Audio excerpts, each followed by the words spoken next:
Вікторія, Мгм. ти в ефірному просторі. Так. На рахунок 3 знайди моє ефірне тіло. Наталя. 1, 2, 3. Ого. Спочатку я здалеку побачила, ну, так як ефірне тіло, і раптово, як спалах такий, десь із, скажімо так, з середини живота, такий спалах, і раптово чую голограма. Угу. Чую голограма і бачу, що від цієї голограми іде підключка в сектор магії, і там такий капелюшок відьомський. Угу. Але я не зосереджуюсь тут, йду далі і бачу, що йде така прив'язка, якби вверх і назад до того ефірного тіла. Так, це твоє ефірне тіло. І я бачу, що ти ніби когось тримаєш ось так на правій руці. Читай моє ефірне ДНК, це я? Зараз. Треба цю голограму. Зараз я заморожу це все, тому що роздивитися, що то за голограма така. Так. Дуже дивно.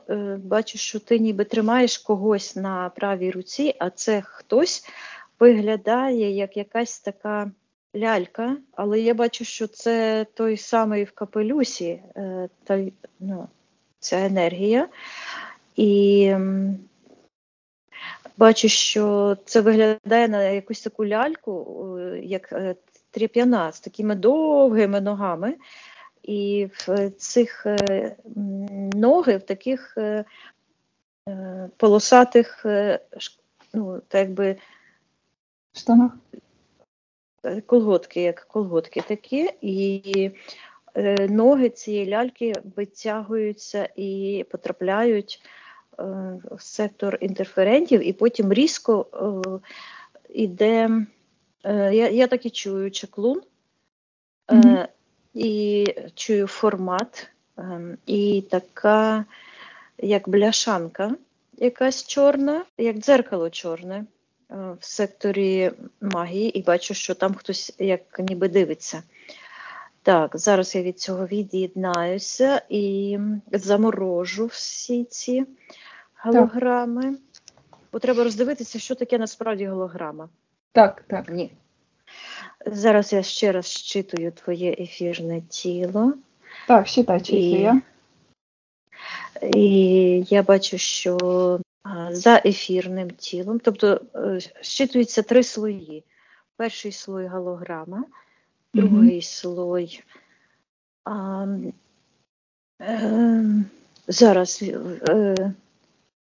воно щитується як ефірне тіло. Бачу таке вперше, дивися. Воно таке, що це таке? Бачу, що це не твоє ефірне тіло. Я бачу, що це таким трикутничком щитується як нав'язані програми розбрату, роздрайв. От, і воно виглядає як такий, щитується слайс. Кусок. Як піци кусок. Ось далі, а за тим стоїш, оце де світиться в серці, щитується як істинна, так, це ти.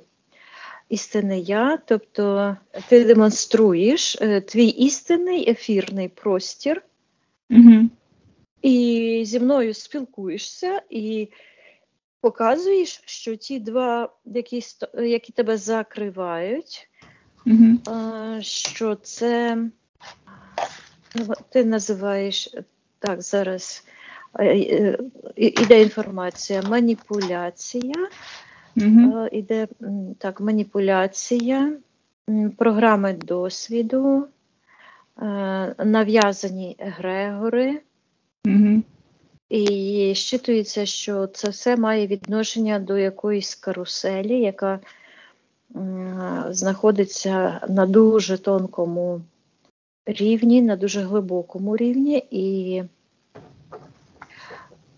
з правої сторони, де права нога,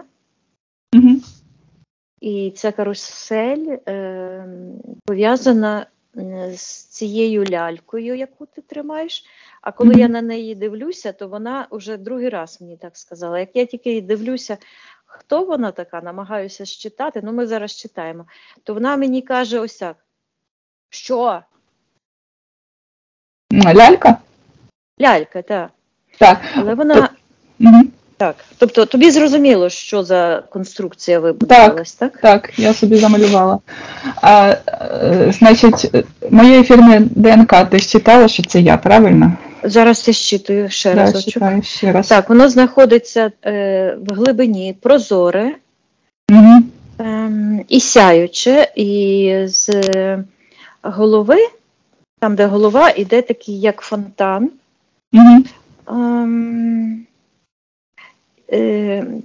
Зараз. Іде як фонтан. Знаєш, як оце виходить цей тор, але в цьому торі знаходиться, як фонтанчик, є такі фонтани, і де кладуть якусь кульку, і вона там так на воді тримається, на потоку води, так? То щось подібне відбувається у тебе над головою. Там така кулька якогось мутного кольору, якась така сірувата, зчитується прозріння, і теж це якась програма чужинна, вона тягнеться в сектор магії, до якоїсь книжки теж. Так, я зчитую твоє ефірне ДНК. Так, считаю, чи це я. Щось виходять якісь, як зшання, такі, як букви, ніби зетки чорні, які так жужжать, як мухи. Так, я наказую їм замовкнути, як заморожую і дестабілізую. Я бачу, що всі ці штуковини – це намагання перешкодити цьому сеансові. Так. Щитую твоє ефірне ДНК. Так. Це ти. Так. І бачу, що на глибинному рівні, на рівні істинного я, твоя дитина знаходиться в твоєму енергопросторі, там, де вона повинна бути. Добре. Так. Спитай мене дозволу попрацювати зі мною для мене на цьому сеансі сьогодні. Ти чомусь кажеш «я хочу», то добре. Добре. Ще раз перепитую, чи ти даєш дозвіл. Ти кажеш, що даєш дозвіл, дозволяєш. І кажеш, що тобі потрібно прибрати егрегор комунізму. І показуєш на цього чаклуна, який знаходиться.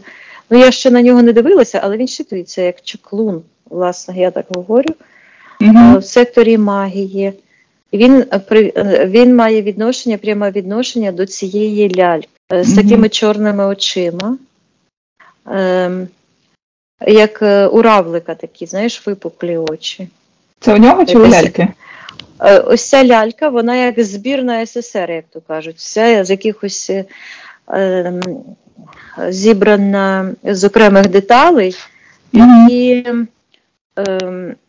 мають вигляд нібито ляльки, але в неї, в цієї ляльки, така чорна іде підключка, пласка, від спини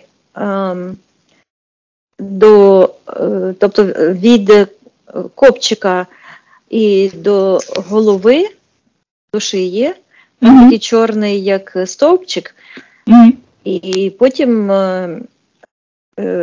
ці дві точки відрізку з'єднуються, і такий шлейф чорний, такою іде, як кіготь, щитується кіготь, в сектор інтерферентів.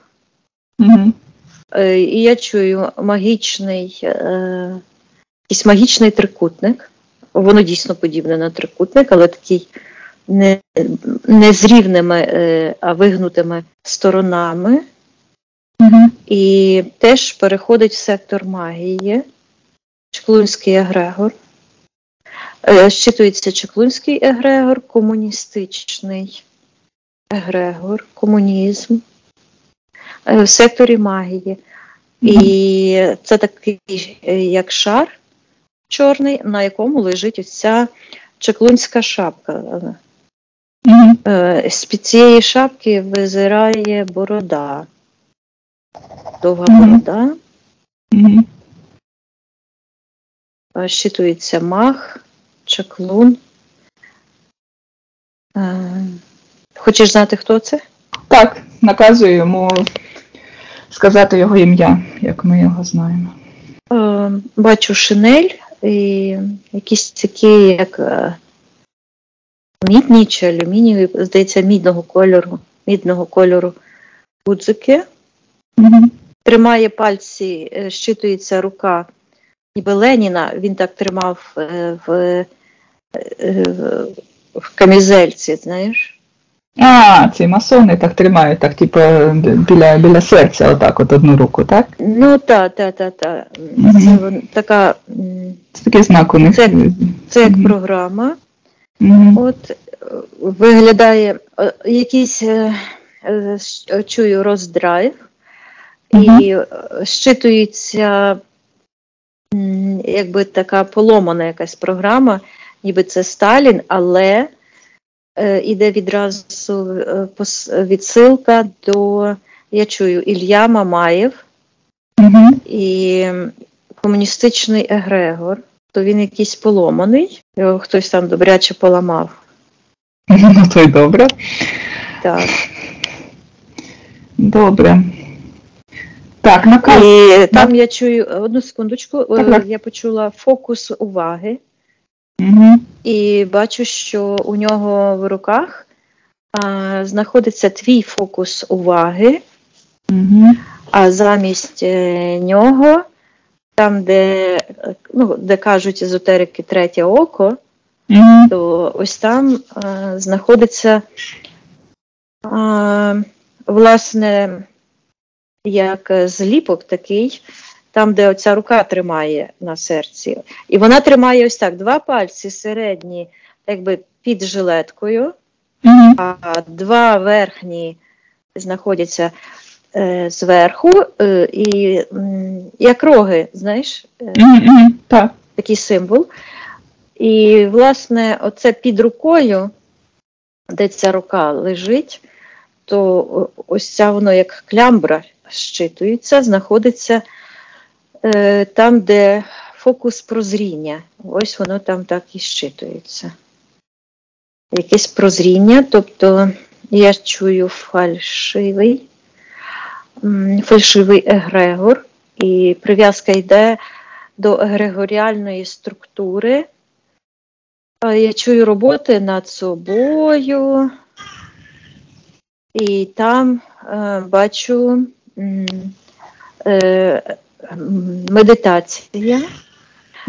медитація, а навколо цієї медитації, тобто ніби сидить людина в медитативній позі. Так. Зараз я дивлюсь, хто це. Хто це за людина? О, це ти. А навколо ось так між правим і лівим плечима літають такі оранжеві кульки. Я так і чую, помаранчі. І вони так літають від правого поверх голови, так от півколом, до лівого, потім відбивається там від лівого плеча, там як металічна якась, я чую, подумала, що це за металічна, як пагон, знаєш? Відбивається від того пагона і знову, так, це момент, я чую, віддачі свого фокусу, якийсь фокус прозріння. І він переходить я чую, в лапи деміурга. І там, це в секторі магії, там, де знаходиться Ілля Мамаєв, там такий з'являється, постійно йде, коли я дивлюсь туди, фокус уваги, і бачу, як такі лапи якогось звіра величезного, воно напівлюдина, напівзвір, хапає цей фокус твоєї уваги, його це жалить, пече, так якби розкалене вугілля, знаєш, як, але воно намагається утримати між двома лапами. І я бачу, що це в зовнішньому просторі. Я вибачаюсь. Що ти дуже Я дуже виздоровіла. Дякую. Це має в зовнішньому просторі, це відповідає твоєму внутрішньому оцій кулі, яка над твоєю головою. Це цей фокус прозріння. Так, тобто він, тобто ти розумієш, що через в той момент, зараз я подивлюся, що ти робила, я бачу, що ти віддала енергію радості, ти радуєшся, ти радієш тому, що ти ніби прозріла, ти ніби розумієш, в той момент ти дивишся в екран комп'ютера, і бачу там, як лежить Мона, це Оксана Монастирська, а за нею стоїть ось цей деміург. Він щитується як, я чую, владика егрегору комунізму. Він ніби виліз із цього егрегору комунізму, з цього шару чорного, з цієї кулі. І стоїть за нею, а у неї перед її обличчям ось ці помаранчі, які ось так відбиваються від одного пагону до іншого нібито. Тобто такі залізні пластинки, воно як електрична система так щитується. Ось, у неї перед очима.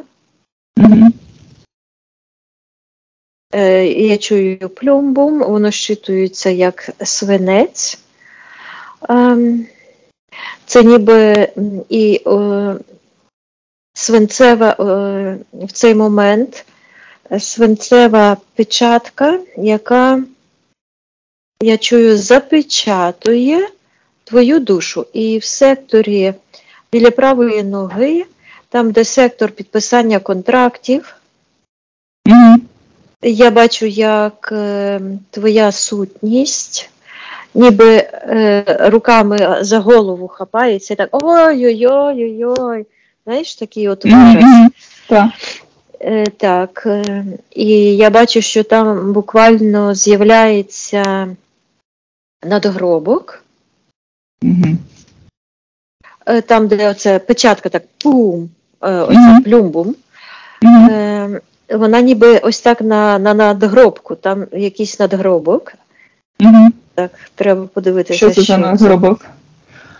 І я бачу, як ця увага твоя, там енергія радості, прозріння, так, тобто це, а воно щитується як збаламутити, тобто тебе якби збаламутили, і частина твоєї цієї уваги і радості потрапила в цей егрегор комунізму. І навколо заметушилися такі п'ятикутні чорні зірочки, які з однієї сторони вони ніби намагаються тебе вколоти, а з іншої сторони ти їх відштовхуєш. Тобто відчувається ось така протидія. Але я чую, що на твоїй душі поставлене тавро, і я бачу цей серп і молот. Щитується вбивати. Вбивати чомусь іде російський младенцев, я чую російською мовою. Убивати младенцев. Що це? І іде відсилання в сектор магії, а младенці?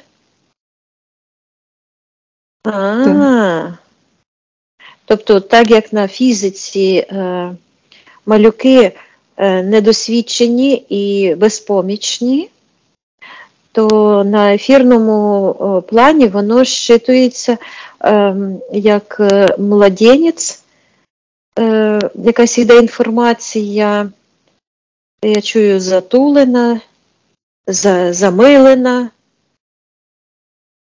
Я бачу, що іде це з якоїсь біблійної книги. Що там? Що там в цій біблійній книзі? Там щось говориться про младенців, і я бачу, що я чую пророцтво, книга об'явлення. І я бачу пророцтво, де немовлят ніби за ніжку, за п'яточку тримають і над якимось казаном, і кидають їх туди. Я чую, що це духовний блуд,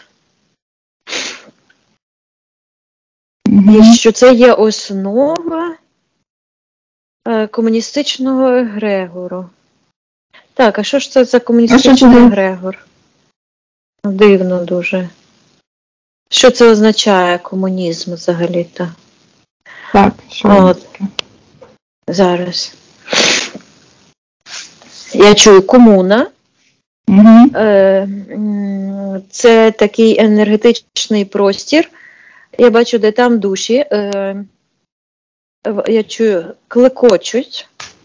І це відповідає психосоматиці, коли серце тріпоче від тривоги. І я бачу, що в цьому егрегорі він червоний, такий ніби як кров запечена. І дійсно, як така густа кров, що вилилася, і вона розтікає. І там знаходяться душі, які ось так тримаються за голову, ой-ой-ой-ой, тобто вони клекочуть від тої тривоги, куди вони потрапили.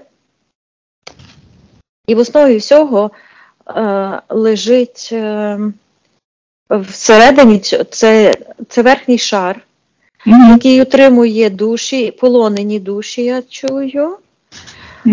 А всередині знаходиться як такий котел, і там таке сяєво, яке крутиться проти годинникової стрілки, така енергія, яка так закручується, і вона якось сяє. Зараз я подивлюся. І від цього внутрішнього егрегору іде, від цього егрегору всередині щось сяє, насправді зверху воно сяє, але я коли дивлюся, то всередині воно чорне. Просто чорна енергія, яка ось має цей відрізок, такий самий, як на тій ляльці. Але вже у зовнішньому просторі. Тобто є твій внутрішній простір, який як гантелькою такою, так, має вигляд гантелі і прив'язаний до зовнішнього енергетичного простору. І там я чую розбрат, тобто одночасно йдуть протилежні поняття. Комуна, так, братство ніби, щитується, яке насправді то ось ці захоплені душі, які там страждають в цій крові. І далі йде розбрат, роздрайв, тобто ось ці енергії, я чую, по-російськи йде, розшатані нерви, тобто оцей роздрайв. На психосоматиці він щитується, як іде колотнеча, проявляється як брутальність, сварки. І буквально я чую і бачу, як в людях всередині там все клокоче всередині, тобто вони не мають спокою. Так, як же це егрегор комунізму одним словом? Що це? Я чую, але я хочу перевірити. Воно щитується як Хамас. Хамас. Це абревіатура чи це таке слово? Я бачу першу літеру, як англійська, Х, Угу. Хамас. Угу. Також в цьому слові воно йде як хамство. Хам. Угу. Хам. Це ж воно і є Хамас. Хам. Угу. Іде акцент, власне, на хам. Угу. І бачу цей трикутник в ефірному просторі, в загальному, який був на цій ляльці. І він в секторі магії. І там я бачу ті очі. Так, хто власник Хамасу? Так, Я хто власник чую, Хамасу? що комунізм і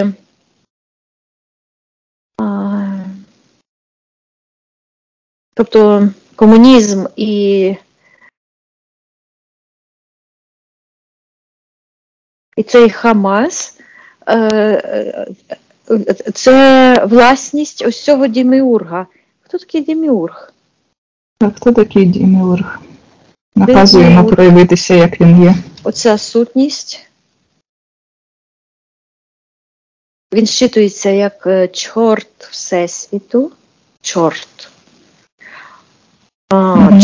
Чорт. Тобто це церква по-англійськи, church. Тобто щитується як чорт.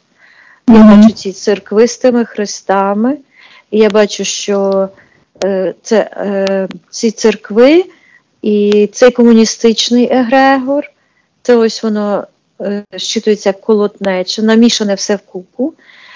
І я чую Хамас, злодіяння, а початок іде від цього хам, хтось такий хам. Якась ублюдок. Хто це такий? Наказуємо проявитися. Цей ублюдок. Я бачу якусь істоту, якогось подібне як людина, чогось коричневого кольору.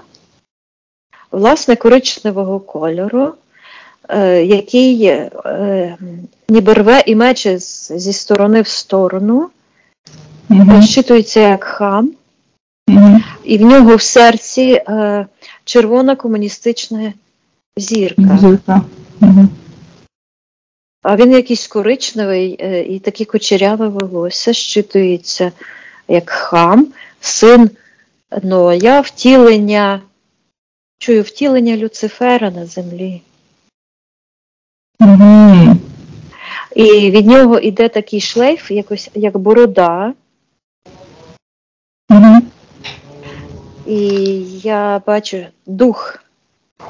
Знову я чую дух пророцтв. Я бачу, що ця історія якось, мені йде так, що записана в літописах. І потім я бачу, як ці літописи ніби з якоїсь книги повиривали листки і склали в єдиний кодекс. Я читаю біблійний кодекс, і я бачу, що частина в цьому кодексі як щитується як чисте сяйво, то правда, але вона якби загорнута, як в палітурків, такі чорні, і щитується по-російськи, чую, вимисел. І це зв'язано з цією рукою, що тримає, що засунута в цю жилетку. Оці роги.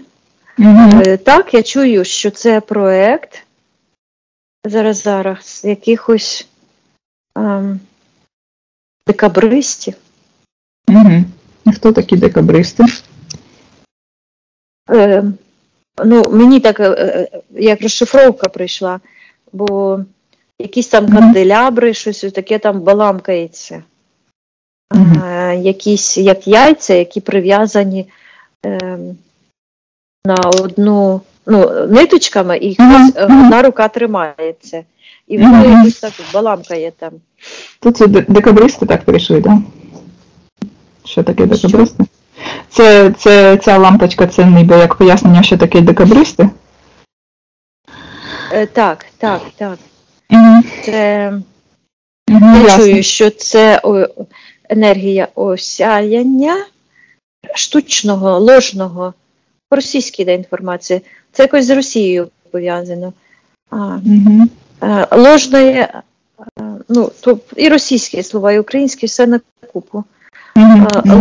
Ложне осяяння. От. Тобто так. Це якісь декабристи, вони ті самі, які були розстріляні. Тобто вони так якби... Так, це вони, власне. Ти мене чуєш? Чую, так. Це вони, бо я бачу, що пульпа, цей егрегор кровавий, який я бачила,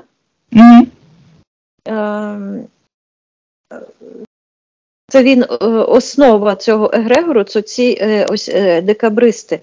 І ці душі, вони кажуть, що вони мучаються і показують, що вони створили так якби поворотний якийсь поворот в історії.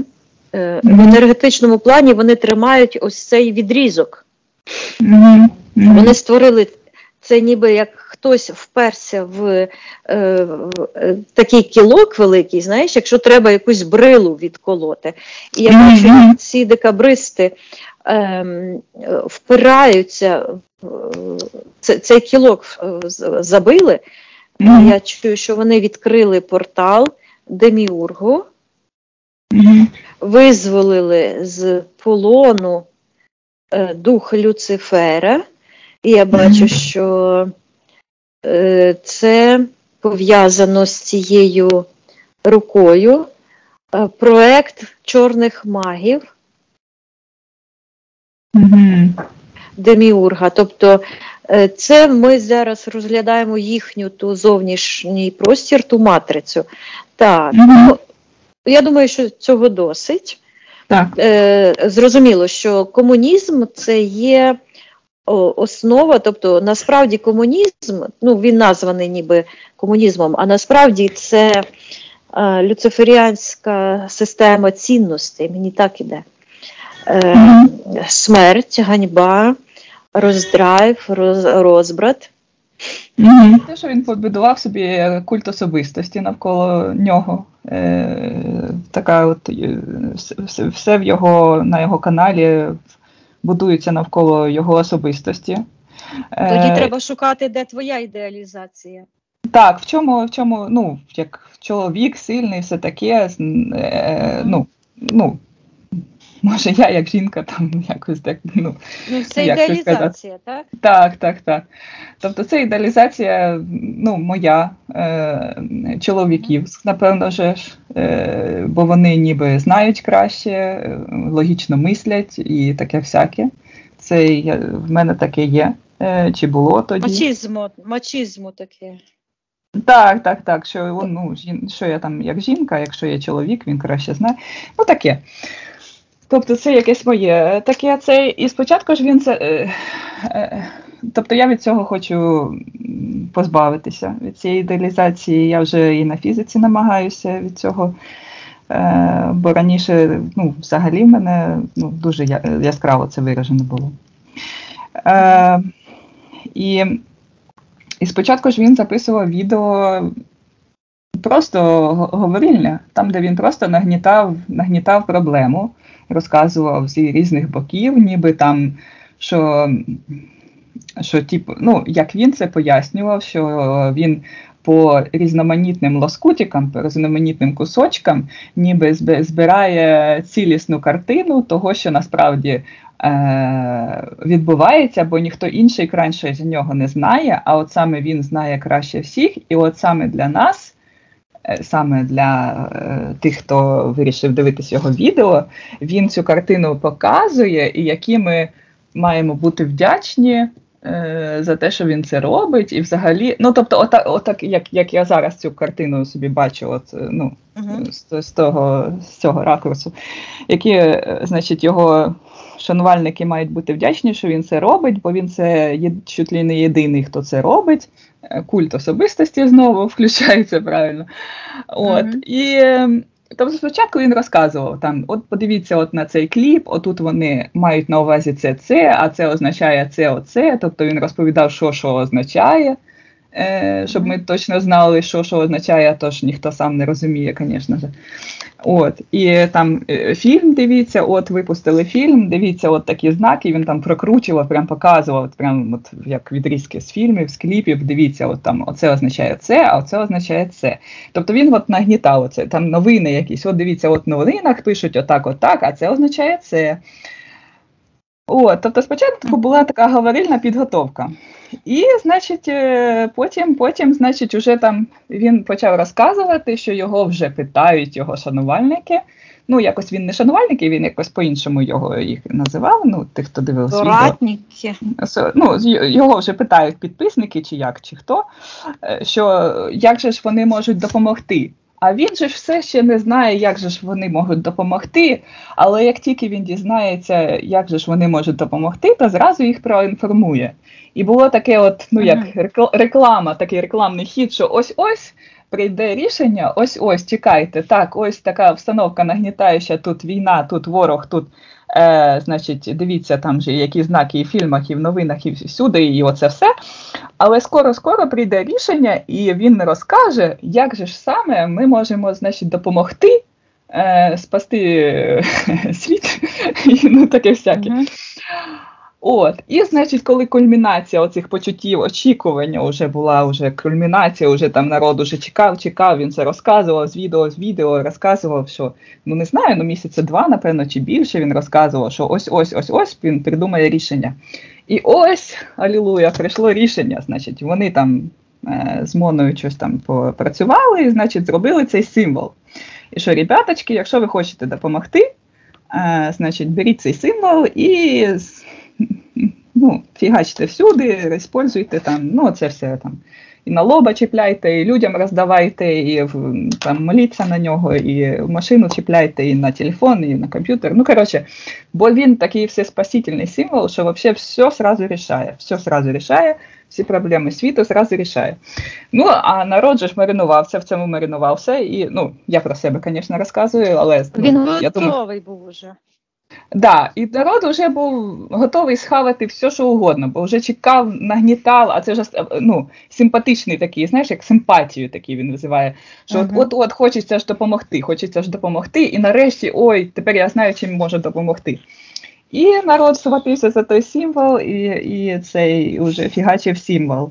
І я пам'ятаю, що у нас був з тобою спочатку перший сеанс з Тарасом, який не вдався, тоді я тільки той символ, чи я тільки про нього почула, але сеанс не вдався, і я тоді думала, що, ну, типу, як Цельнозор, і, типу, там, ви з Тарасом, ну, вроді, як на одній стороні, чи щось таке, то думаю, ну, щоб, значить, пропрацювати, щоб наступний сеанс вдався, може, я недостатньо зробила, отаке в мене було, може, я недостатньо зробила, то я, напевно, візьму цей символ і теж буду фігачити його всюди, бо може, я недостатньо зробила. І це я пам'ятаю, що я вже...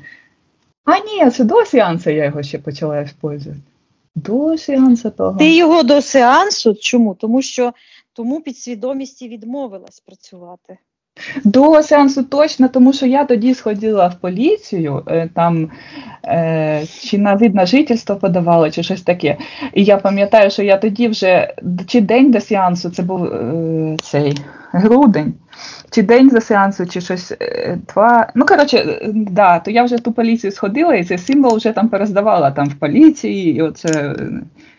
І на лоба чіпляла, і там людям якимось перехожим. Коротше, я вже тоді цей символ почала використовувати. Потім сеанс не получився, оце в грудні. І я подумала, що треба ще глибше зануритися в того Цельнозора, щоб получився слідуючий сеанс точно. О, точно. І вже після цього, після грудневого, я вже тоді почала визивати цих всіх помощників. І причому всіх подряд, щоб точно сеанс получився, коротше.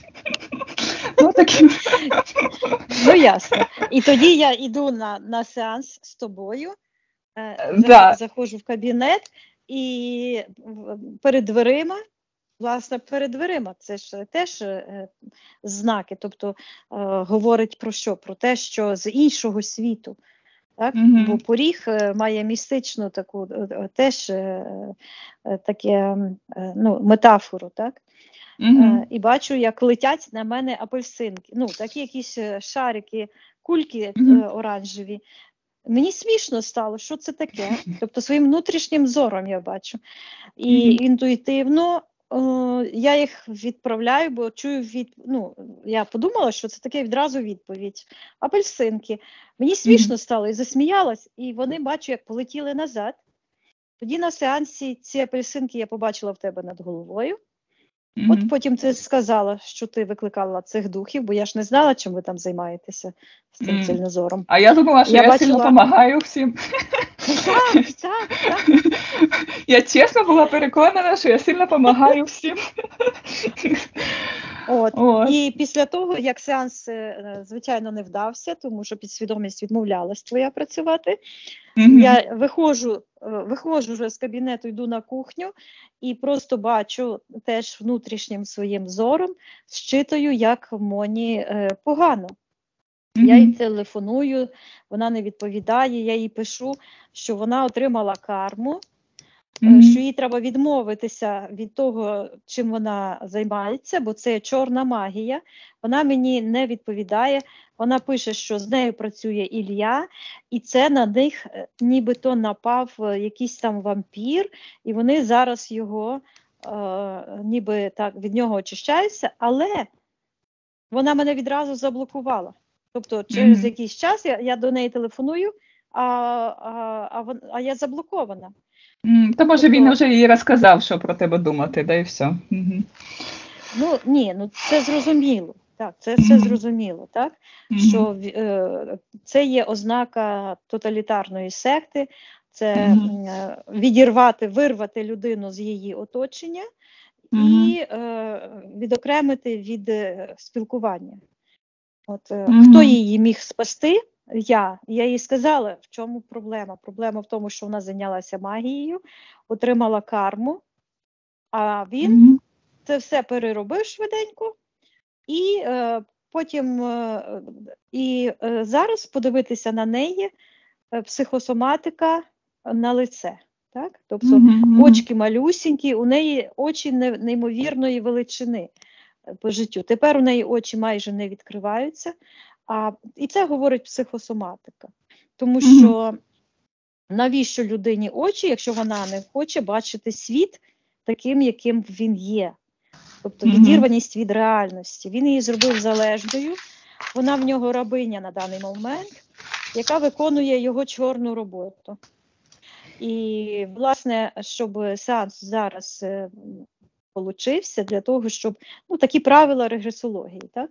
Для того, щоб це здійснилося, то треба, по-перше, побачити ворога в лице, розпізнати його на всіх його, тобто до подробиць.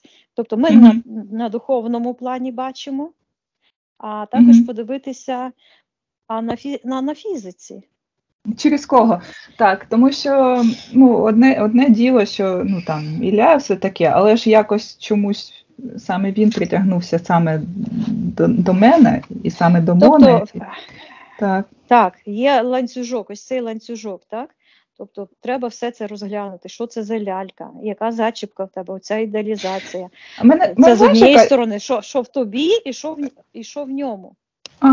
А в ньому що? А в ньому що? То я вибачаю, зараз на секундочку.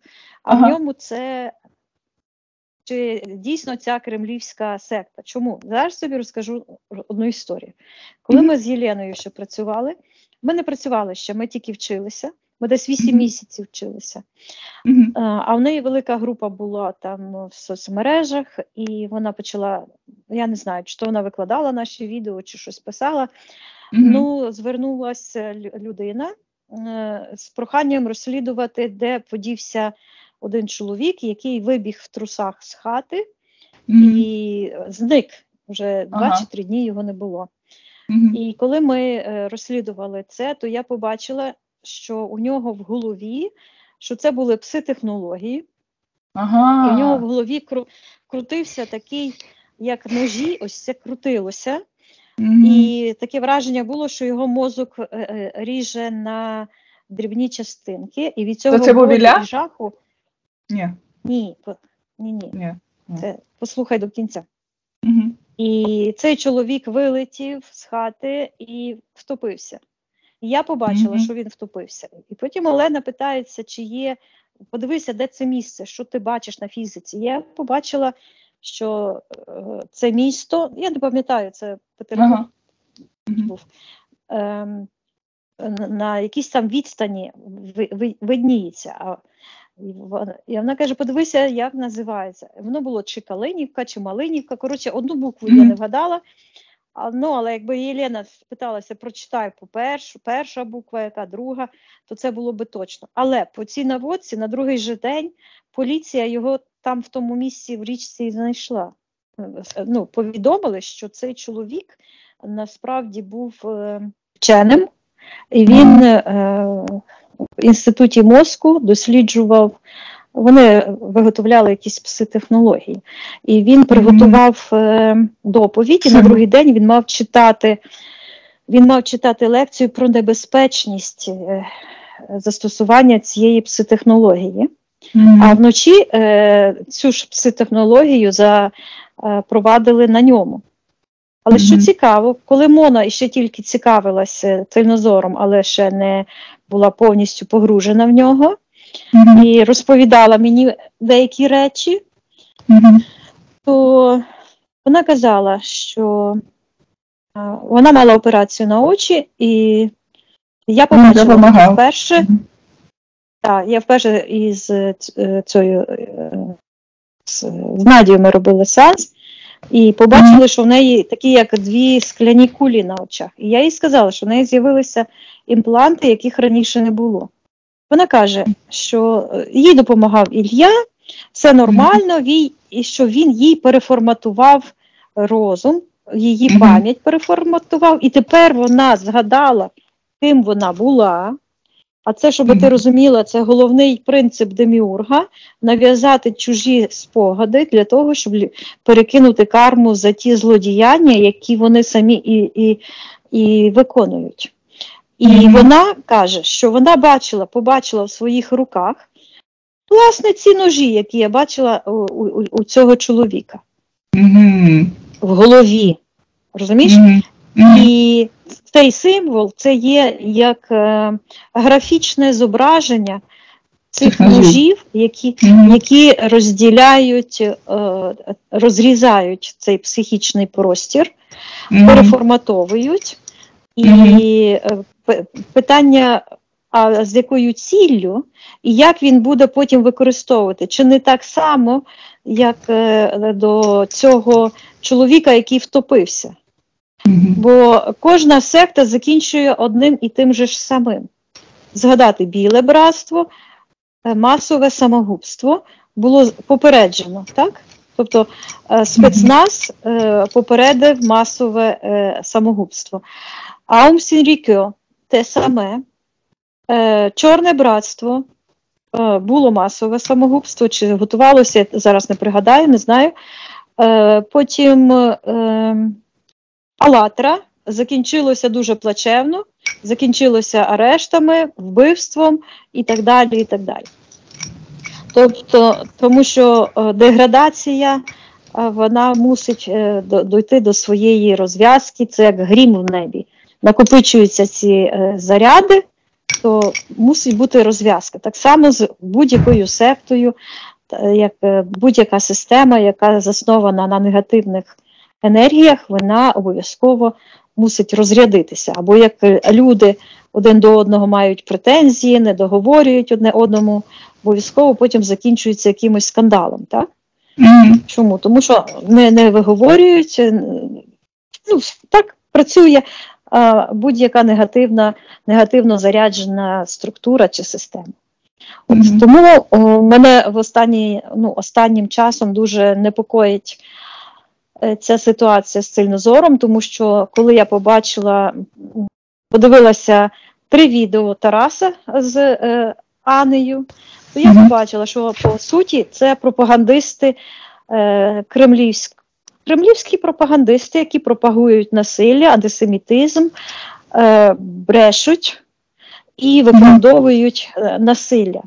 Коли подивилася цю Лідію, те саме, один в один. Тобто люди буквально сходять з розуму, і вони починають бути дуже агресивними і застосовувати, є таке поняття в психології, як демонічна маніпуляція, тобто навішування ярликів. Вони нав'язують ідею про те, хто ким був, навішують ярлики, хто є ким і так далі. Тобто це є недопустимі речі, взагалі не екологічні, скажімо так, з психологічної точки зору, які вбивають самооцінку людини і, найголовніше, віру в себе. І так працюють тільки демонічні структури.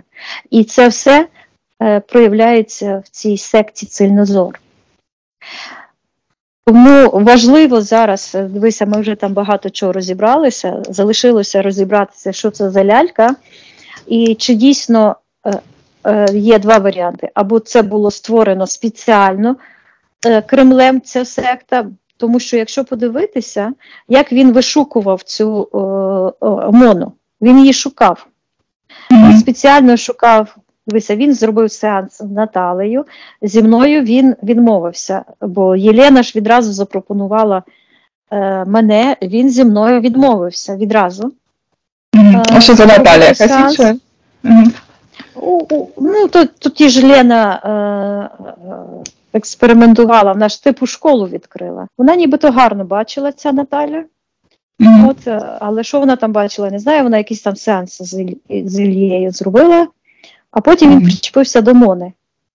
Мона прожила з своїм чоловіком дуже, 25 років, прекрасно жили, 2 прекрасних дітей, лікарів, чудова сім'я, розумієш? І він її вихопив із сім'ї, просто викрав.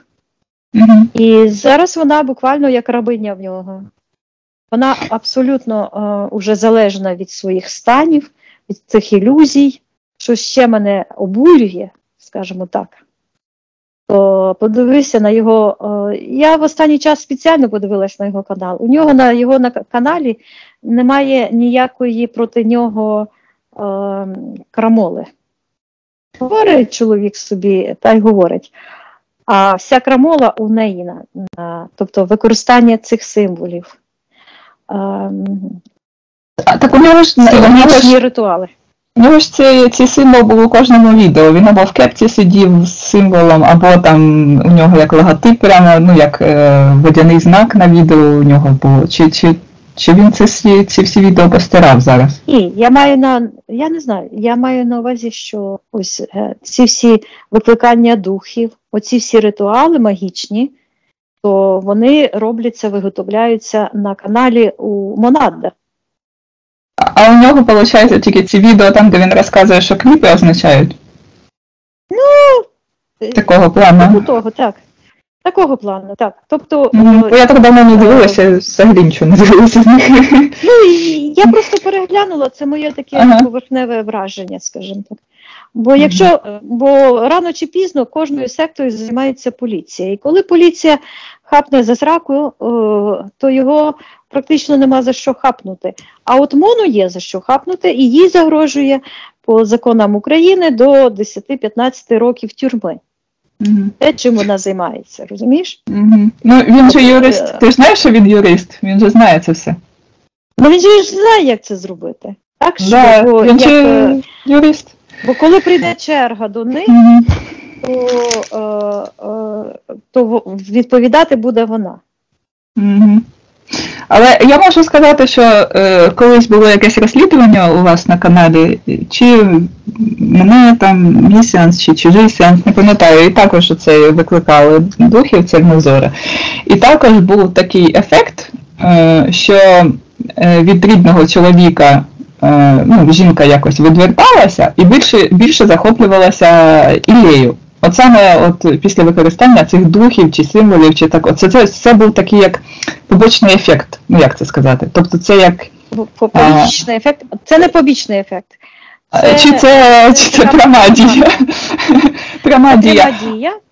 Але суть в тому, що жінка від свого чоловіка, якби, ну, він їй стає огидний, там своя сім'я, свої всі стають огидні, а він все більше, Ілля все більше привабливіший.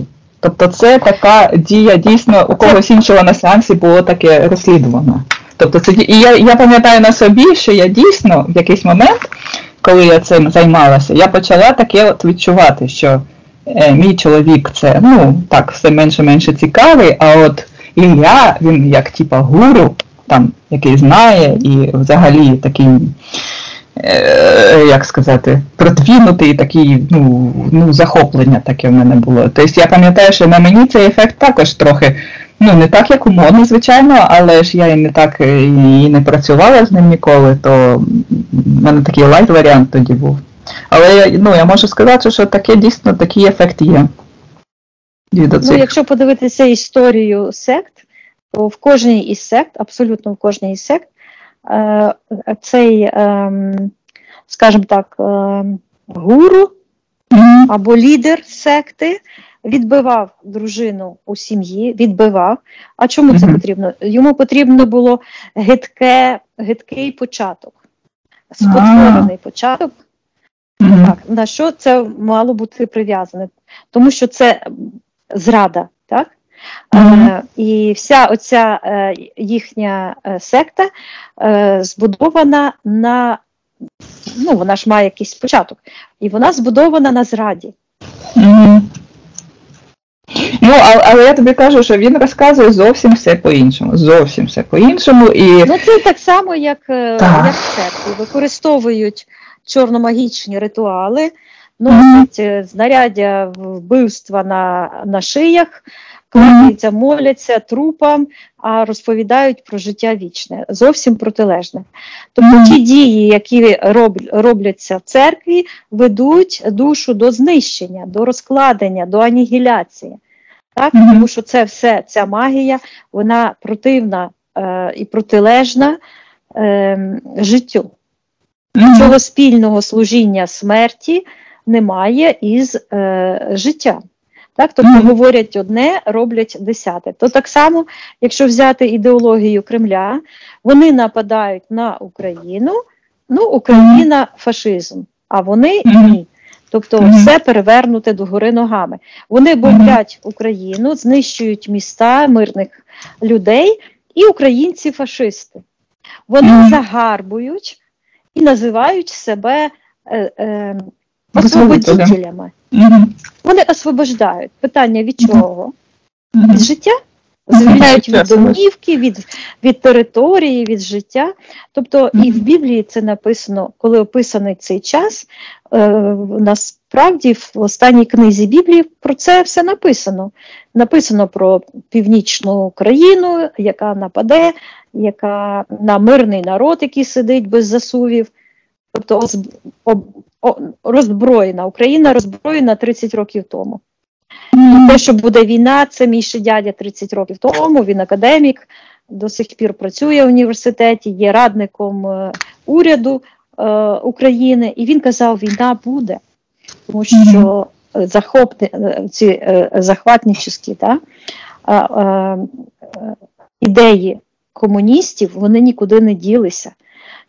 Вся олігархія, яка була комуністична, вона вся перекочувала 30 років ще тому у владу українську. Тобто номенклатура не була поміняна. Ну і ми бачимо в подіях, Чорновола вбили, всіх, хто вільнодумців вбивали. І, по суті, Зеленський, щоб на нього не говорили, але він перший президент, який почав захищати Україну від навали, тому що її 30 років готували до здачі. Порошенко її здав з потрохами, тому що тоді, коли московити напали на Україну втіхаря і казали, нас тут нема, це не ми, так?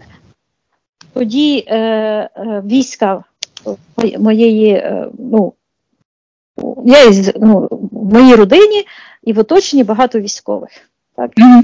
І вони казали, що коли залишилося ось чуть-чуть, і вже їх, цих татушек, брали в кільце, і ще 2 години і їх би вже знищили, і тоді би вже кордон закрили і відсунули би цю навалу московицьку, то Порошенко надав наказ припинити бій. І була здана Україна, тобто і Донбас, і Крим, і оці в Білорусі мінські ці угоди. Тобто Порошенко – це є ворог номер 1 для України. От.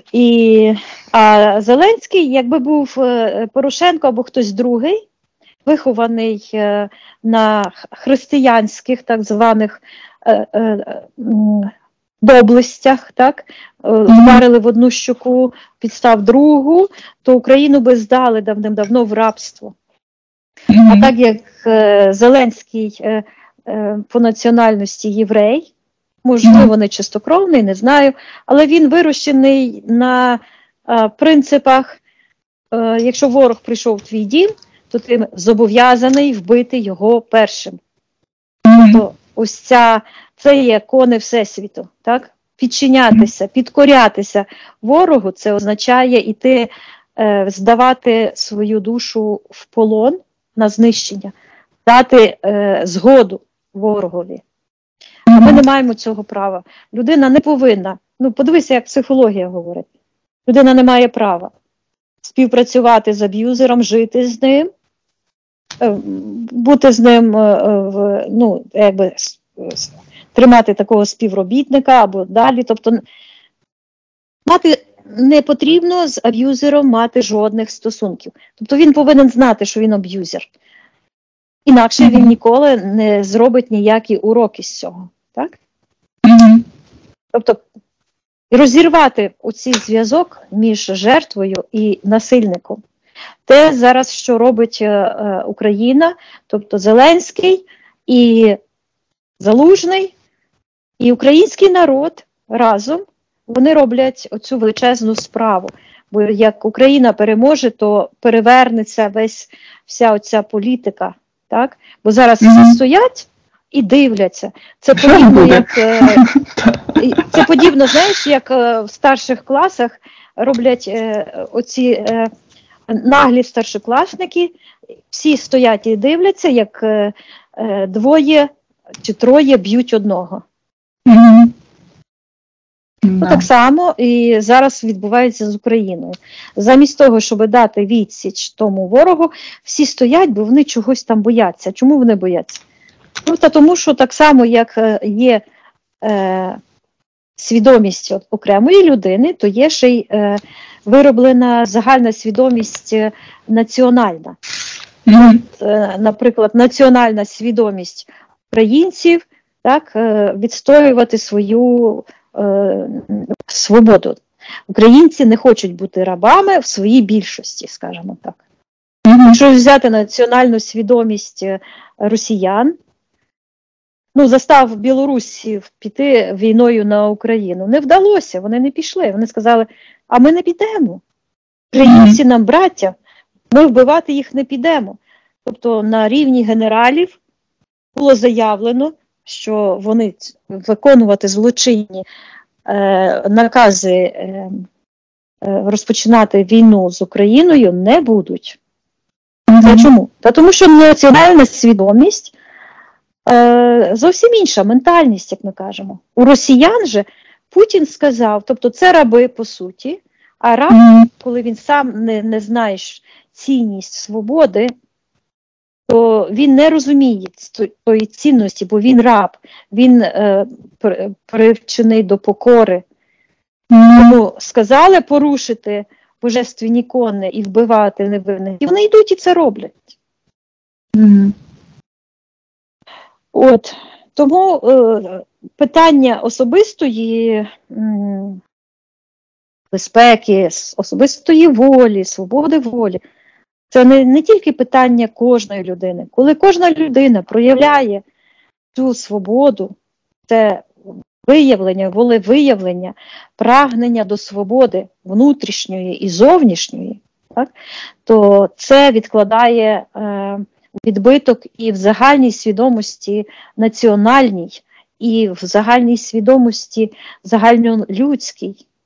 Тому важливо кожній людині стояти твердо на позиції усвідомлення себе як божественної душі, яка гарантовано має право на свободу, суверенність, гарантована ким? Є гарант, творець Всесвіту, творець життя, по праву творення кожна божественна душа захищена конами Всесвіту, принципами Всесвіту. І коли людина відчуває ці принципи і не йде на компроміс, так, із цими принципами, ось тоді вона захищена від влади ось всяких шахраїв і ось цих пситехнологій. А вони чіпляються на що? На наші недоліки. Тобто плацдарм їхньої дії, це ось платформа, це наші якісь переживання, наші неправильні якісь перекручені, ну от як ти кажеш, ідеалізація, так? Тобто нав'язані соціумом якісь негативні, неправильні уявлення про нас самих. Це жіночий розум не такий цінний, як чоловічий. Він такий самий цінний, тільки він гармонійно спрацьовує разом, коли з чоловічим. Він доповнює чоловічий розум, так? Але не можна сказати, що він гірший. Жіноча логіка – це є внутрішня гармонія, це є підсвідомість, інтуїція. І жінка більше пов'язана своїм розумом із Всесвітом. Чому ж і кажеться, що жінка – берегиня сім'ї. Так? Тому що вона відчуває інтуїтивно те, що не може прорахувати холодний логічний розум чоловічий. І якщо їх разом поєднати і в правильних стосунках, то вони, власне, створюють оце поняття «сім'я». Коли чоловік захисник, тому що він виконує свою функцію, а жінка, як берегиня, виконує свою функцію. І оце можна просто спостерігати, як ти працюєш для себе, для своєї сім'ї. Розумієш? То є приклад цього, як воно повинно бути. Тобто в якийсь момент ти відчула загрозу, і ти відмовилася від своєї ідеалізації, від своїх очікувань, так, і повернулася до чоловіка, так, до своєї сім'ї, і тому ти маєш змогу зараз оці прив'язки прибрати. Тобто пситехнології на 10% людей не працюють. Це на тих людей, які мають сильну внутрішній стержень, або стрижень по-українськи, так? Тобто вони, образно кажучи, знають, хто вони, чого вони хочуть, знають, відчувають прагнення своєї божественної душі. Тому що, як би ми не хотіли, щоб ми про себе не говорили, але людина створена, ми знаходимося в такій дуальності. З однієї сторони є наша божественна частина, яка знає все, і пов'язана із конами життя, і Всесвітом. Є наша друга особистість. Тобто є ця істинна, божественна наша частина, і ця набута інша. Це та голограма, це та матриця наших переживань, наших негативних досвідів і того всього негативного, яке прийшло до нас через взаємодію із нижчими світами. Так, і з цими негативними практиками, з цими магічними ритуалами, з цим усім. І хто має шанс вийти з цієї петлі?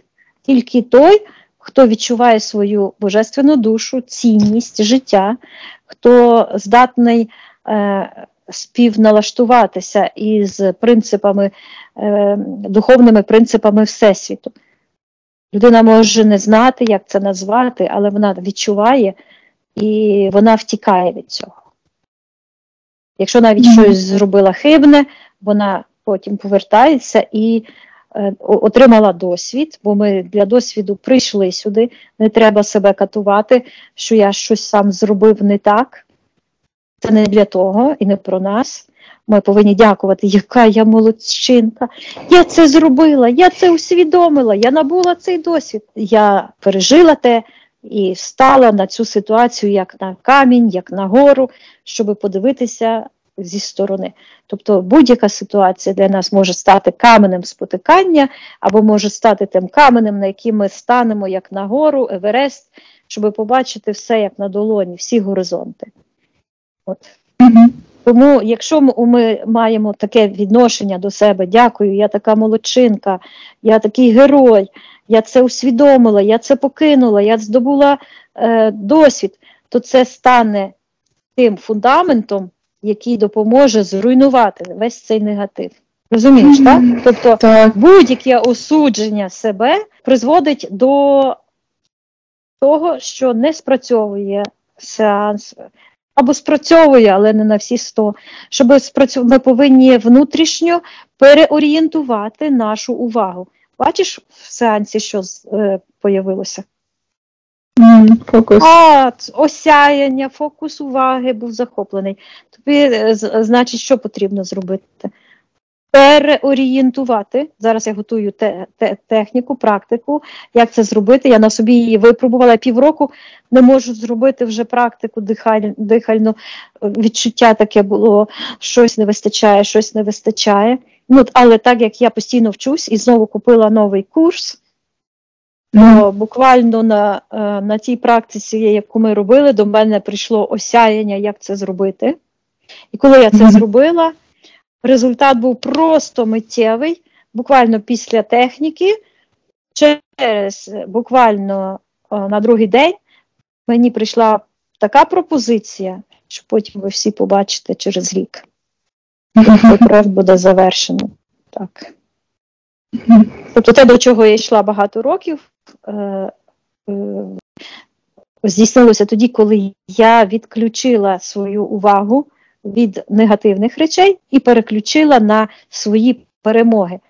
Так? Тобто той момент, коли ти вийшла з тої секти, це був момент твоєї перемоги. Розумієш? І замість того, щоб зараз себе зменшувати, так, то навпаки перетягнути свою центр уваги на свою божественну частину, на своє істинне я. Я така молодець, я божественна чиста душа, я це змогла, я це зробила. Таким чином твоя увага переходить із цієї матриці до тебе, до твоєї божественності, так? А там всі ресурси енергетичні, там всі проекти твої на здобуття життя вічного, бо ми стоїмо на порозі, коли людство перейде на новий рівень. Не все людство, а ті, які захочуть, звичайно, цього чистого очищення. Розумієш? Так. Давай, я вже тут готова. Добре. Я як в тому кінові, пані лягли і просять. Добре, тоді починаємо. Добре, я тоді зараз порахую від 3 до 1, і ти увійдеш до ефірного простору. 3, 2, 1. Вікторія, ти в ефірному просторі? Так, я тут. Так, знайди на рахунок 3 моє ефірне тіло. Наталія. 1, 2, 3. Чи? Так, добре, все добре. Так. Просто у мене тут все дуже швидко відбувається, тому я трошечки можу так, знаєш, спантеличувати тебе. Дивись. Вже бачу, що ця вже лялька не у тебе сидить, так якби на правій руці, ти вже знаходишся там, де сектор первотворця. Але така полоса, яка тебе це виглядає так, ніби ти піднялася, так? От ти сяєш, але ти знаходишся так, якби, скажімо так, як в кулі в якійсь, як в мішку. Ти піднялася і відчувається, що найбільша тяжість це в секторі інтерферентів. Сектор магії якось висипається звітом, він зникає. Ця лялька знаходиться ментально зараз по ментальній карті, буквально на підлозі, скажімо так, на цьому рівні. Вона там уже переходить до сектору інтерферентів. Тобто ти від того вже звільняєшся. І бачу, що там, де твої плечі, де ці пагони були, там щось дивне, там так як щось як крутиться ось так. Де плечі крутиться, так якби два пропелери були. Зараз я знову считаю твоє ефірне ДНК. Да, считай, чи це я, Наталя? Так, це ти. І спитай мене дозволу продовжити працювати зі мною для мене. Так, ти дозволяєш. Добре, що це за два пропелери? Так.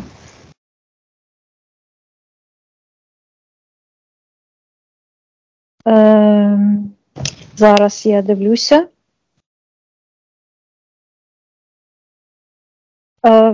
Воно щитується як сектор цельнозора. І бачу, що два пропелери виглядають так, як вони крутяться і ніби пробили там, де сердечні чакри плечові. Там, де плечі, вони так от пробили з двох сторін. І такі, як чорні цвяхи. А всередині, так якби в тілі всередині, так? А ось ці пропелери ось так от крутяться, і вони такі, точно як у якогось вертольота, чи щось таке от крутиться. Зараз я йому скажу стоп, щоб воно зупинилося, і подивлюся. Так, прив'язки ідуть, такі розірвані в сектор магії. Так. До чого? Що там в секторі магії? Нехай проявиться. Вони такі, як падають кудись зараз. Хто власник тих програм? Хто власник тих програм? Куди вони ведуть?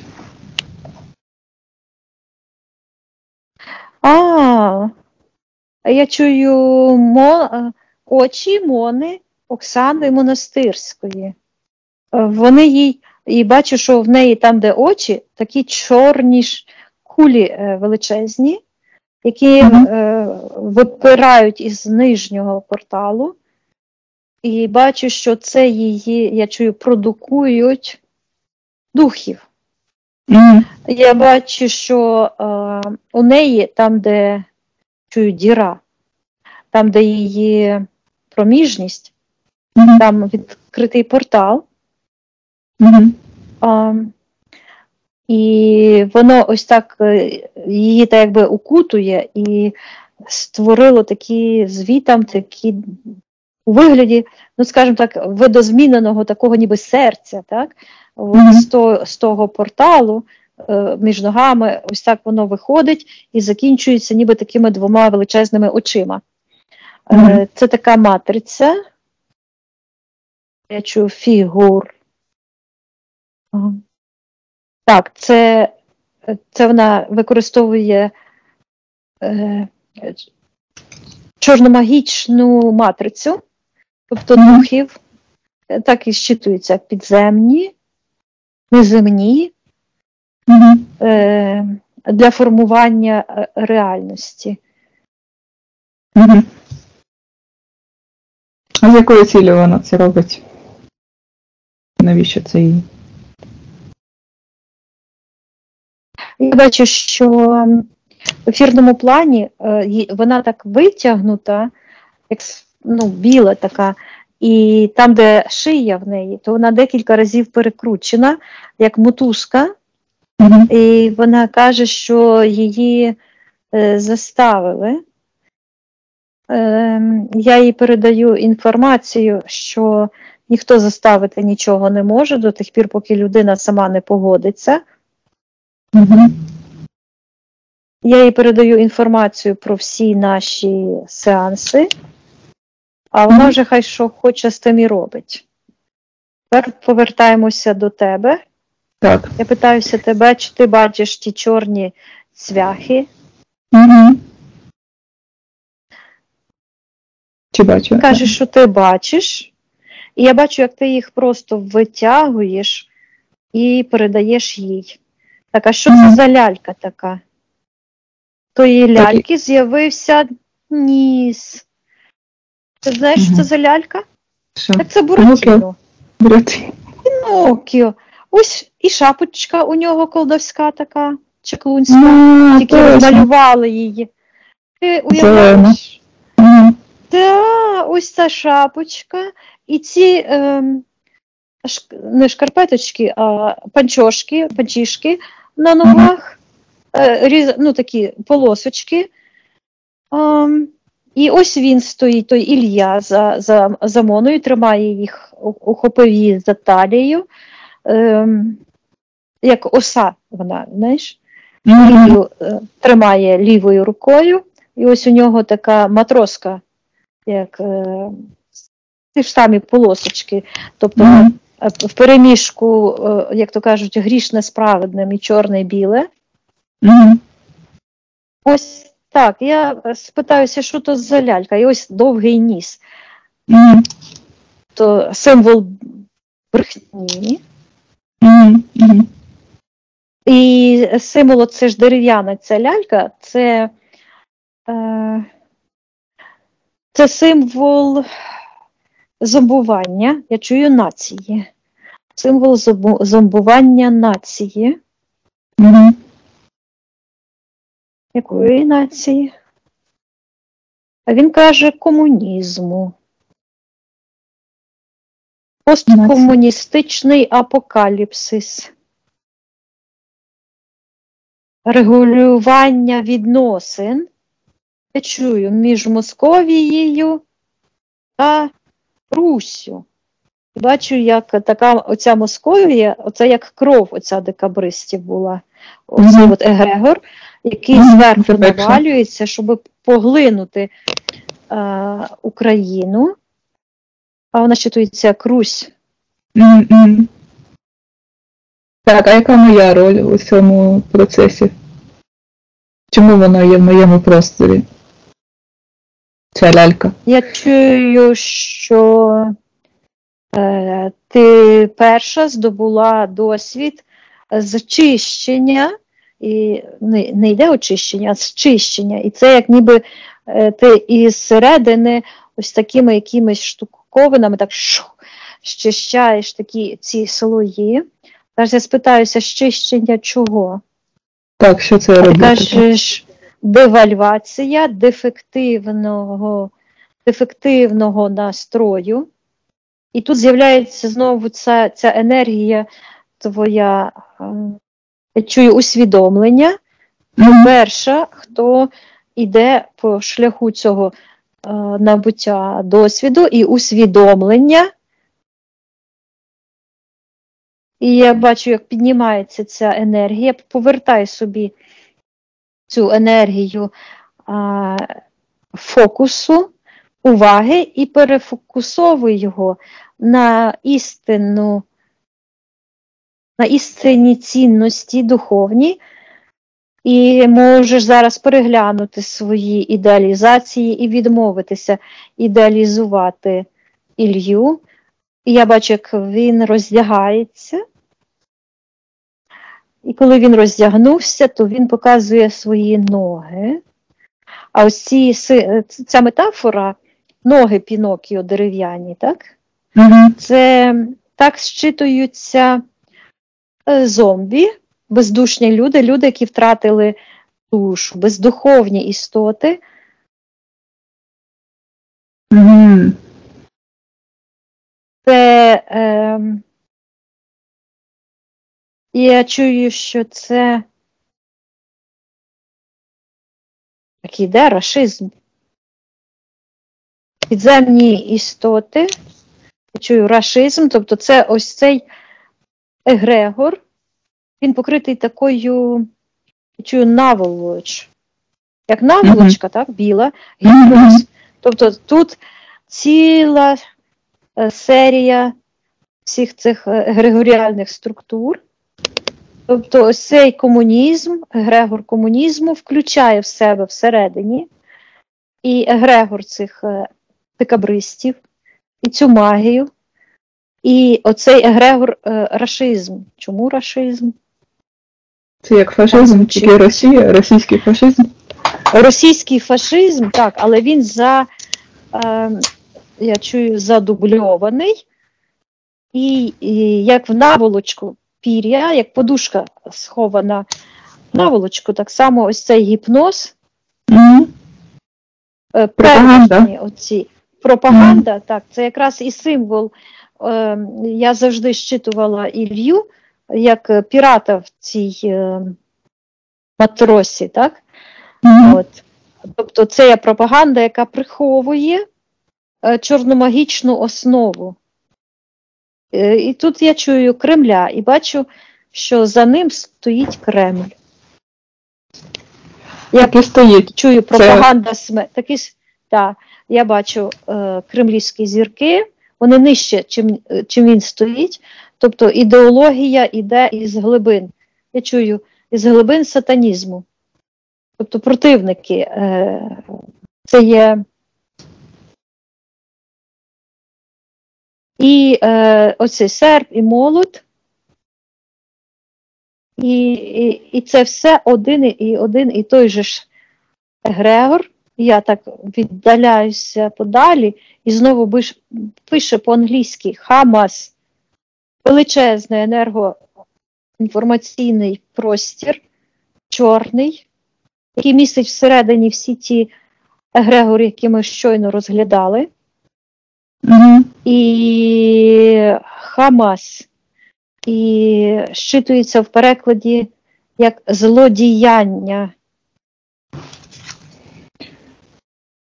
Це, я правильно розумію, це егрегор рашизму і егрегор комунізму, вони знаходяться всередині егрегора Хамас?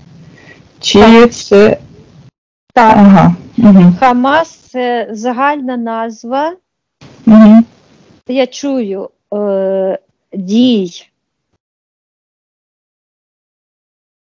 комуністів.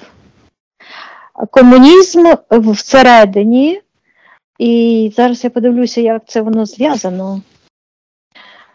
Я бачу, що я чую переродження. І це виглядає як така чорна кишка, яка із сектора інтерферентів лізе, і так пропихається вперед, потім утворюється булька, і вона пропихується, власне, через сектор магії, що говорить про те, що вона перероджується як в людях. І ось ця магічна енергія чорна вчитується як переродження духу сатани. Хамас. Так, а де основа Хамасу? Знову цей коричневий. Ну це ж хам, да. З таким кучерявим волоссям і борода, і в нього зірка у серці. Серці зірка, так. Тобто це має... Сильноя, що втілення Люцифера на землі. Ну так, це метафора, можливо, про цього Ноя, ніхто ж не знає, але воно прийшло з якихось цих других світів, так. От. То це він був основою, він є основою цього егрегора Хамас. Так, це весь цей коричневий. Так. Всі терористичні організації світу, вони виховувалися, власне, при комунізмі в Криму, в Краснодарі були школи терористів, які втілювали в життя ідеї комуністів захопити цілий світ, ідея Червоної революції, ну і так далі. І тому всі терористичні організації, такі як Хамас, Аль-Каїда і всі решта, це все виховані в комунізмі. Тому я бачу, що цей Хамас, так, але логічно я би собі так уявила, що це складова частина, але я бачу, що це навпаки йде, що комунізм – це як складова, комунізм, цей рашизм, магія чорна, оця пропаганда, оці секти кремлівські – це складова одного величезного егрегоріального цього блоку. Комп'ютер в загальному просторі висить, щитується Хамас, злодіяння, і це є, іншими словами, як дух. Так і щитується дух люциферіанства, тобто дух Люцифера, тобто того, хто видає якби бажане за дійсне. Ось цей от Пінокіо. Зараз я тебе спитаюся, ось він став маленький такий. Ми його розглянули. Так, ми його розглянули, тому він так зменшився і взагалі став такий мікроскопічний. А Ілля перебіг, ментально став там, де портал відкритий в секторі інтерферентів. І він чомусь бігає без трусів своїм пісюном. А чого він там голий бігає? А чого він там бігає? Так, чекай, цей коричневий чоловік, який втілення Люцифера, це насправді була якась людина, чи це просто як ефірна енергія, як просто дух Люцифера? Я бачу, що це була людина, я бачу, що для того, щоб проникла духовна оця субстанція в наш вимір, то потрібно, щоб її проявила людина, втілена людина. Я бачу, що цей чоловік, ось він оре поле. Я бачу, що це реальний чоловік. Але він проявляв цей дух Хамасу. Я так і чую. Він проявляв дух Хамасу. Я бачу, що цей дух перекочував. Тобто був катаклізм, була зміна влади, я чую, на землі. Була ось так раз і перекрутилося, так як шия у Мони в ефірному плані. Так, була зміна влади і зміна, я чую, егрегоріальних структур. І була зміна, тобто там була зміна всього, але його ця енергія ось так перекочувала через цей катаклізм, і я чую знову переродження Сатанаїла. Тобто, коли вони не можуть, ці духовні сутності, втілитися буквально в життя людину, їм це заборонено. Зараз, це тому я і бачу ось цей перекручено до потопу, вони могли це робити. Боги і люди жили в одному, вони могли матеріалізувати свої тіла, потім вони це не змогли робити. Але духовно, коли людина проявляє чорномагічні дії, тоді цей дух сатани проникає у наш ефірний фізичний простір і вибудовує ось цю матрицю. От я її бачу, як вона вибудовується. Це чорна матриця, магічна. І таким чином дає дозвіл цим темним структурам, тим сутностям з потойбіччя, які призначені на загибель і помаленьку собі там здихають, то таким чином люди через магічні дії, оці езотеричні, дозволяють їм втілювати їхні я чую Хамас і бачу, як ніби все руйнується, тобто цей хаос руйнування. Зараз Хамас дуже чітко спостерігається на території України, як діє Хамас, так?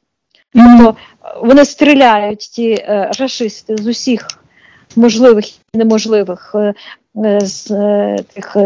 зброї, руйнують все підряд, а спитатися, з якою метою,